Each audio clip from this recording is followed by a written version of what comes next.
ಹುಬ್ಬಳ್ಳಿಯ ನೇಹಾ ಹಿರೇಮಠ ಸಾವಿಗೆ ಸರಿಯಾದ ನ್ಯಾಯ ಸಿಗಬೇಕು ಹಾಗೂ ಇಂತಹ ನೀಚಕೃತ್ಯ ಎಸಗಿರುವ ಫಯಾಜ್ಗೆ ಎನ್ಕೌಂಟರ್ ಅಥವಾ ಗಲ್ಲು ಶಿಕ್ಷೆ ವಿಧಿಸುವಂತೆ ಆಗ್ರಹಿಸಿ ಮಂಡ್ಯ ನಗರದಲ್ಲಿ ಬೃಹತ್ ಪಂಜಿನ ಮೆರವಣಿಗೆ ನಡೆಯಿತು.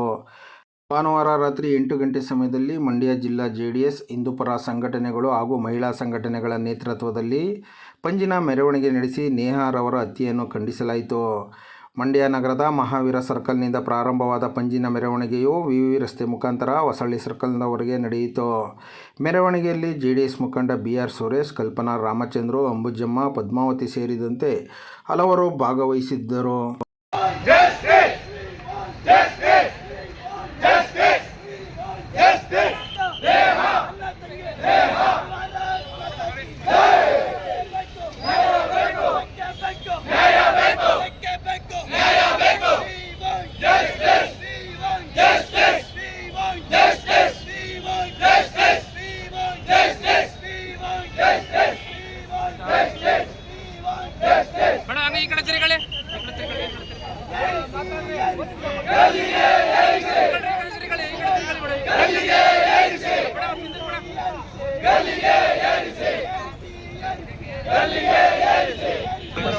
ಏನು ನಮ್ಮ ಸಹೋದರಿ ನೇಹಾಳ ಹತ್ಯೆಯನ್ನು ಮಾಡಿದ್ದಾರೆ, ಅವರಿಗೆ ಗಲ್ಲು ಶಿಕ್ಷೆ ಆಗಬೇಕು.